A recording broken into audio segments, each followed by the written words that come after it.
Welcome to lesson number 1, part 2 of this technician training course. Here is a chart of the ham bands. Wherever it says T is an area where you can operate as a technician. The mode, like phone, data, CW, etc., is shown by the color.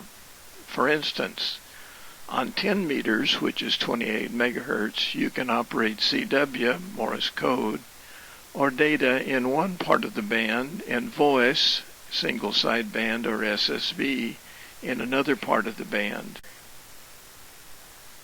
Here is a listing of some of the bands and modes that you can operate as a tech.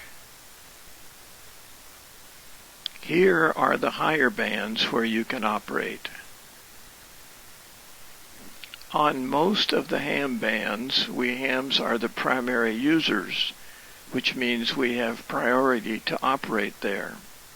On a few of the bands, we are secondary users, which means that we have to accept interference from the primary users. Which amateur band are you using when your station is transmitting on 146.52 megahertz? The answer is A, the 2-meter band. Which of the bands available to technician class operators have mode-restricted subbands? The answer is C, the 6-meter, 2-meter, and 1.25 meter bands. That means that in those bands we can operate certain modes in only certain parts of each band. For instance, as a tech, you can operate voice in just a portion of the 10-meter band. Ham radio is controlled internationally by the International Telecommunications Union, the ITU. They have divided the world into 3 regions. CONUS, the continental United States, is Region 2. Under certain conditions, restrictions can be placed on what countries we can contact. Although most countries have bilateral operating agreements, a permit to operate in that country is usually required. You don't have to memorize this slide. It just illustrates that operating rules can change from one ITU region to another. Be sure to check it out ahead of time if you are planning to travel to a foreign country and operate there. A question for you. What is the ITU?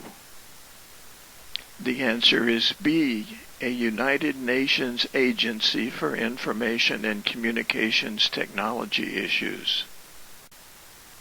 North American amateur stations are located in which ITU region?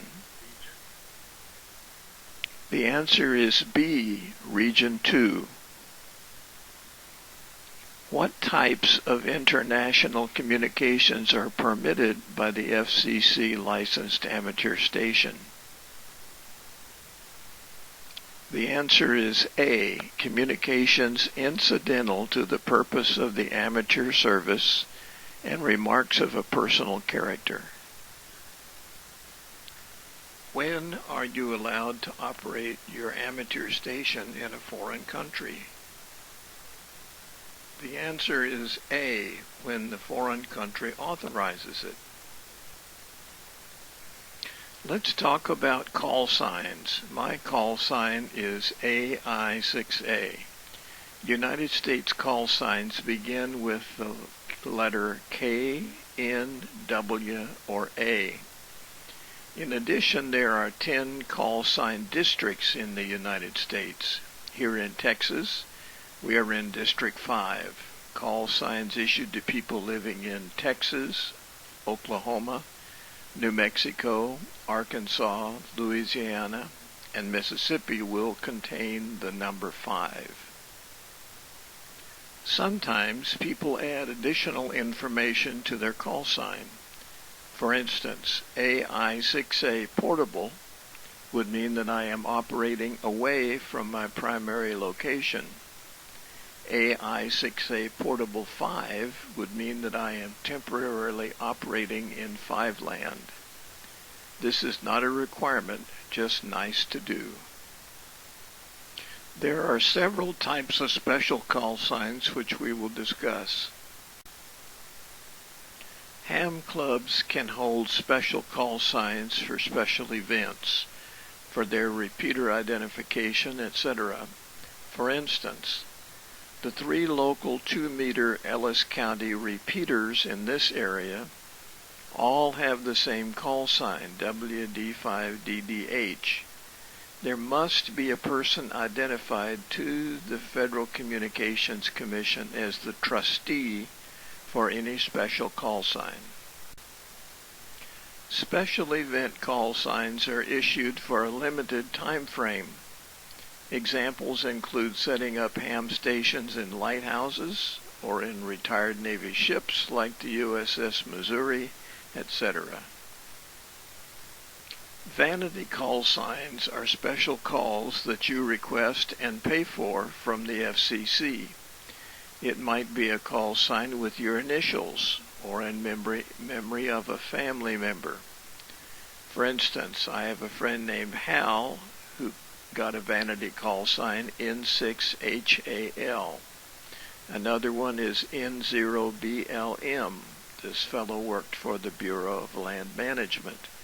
Or W6JLB, Jerry Lee Booker. The FCC has special rules about vanity call signs. For instance, that call sign must be available. If several people want the same call, a lottery will be conducted, and there is a cost to get and renew a vanity call sign. Tactical call signs are very helpful during emergencies and special events.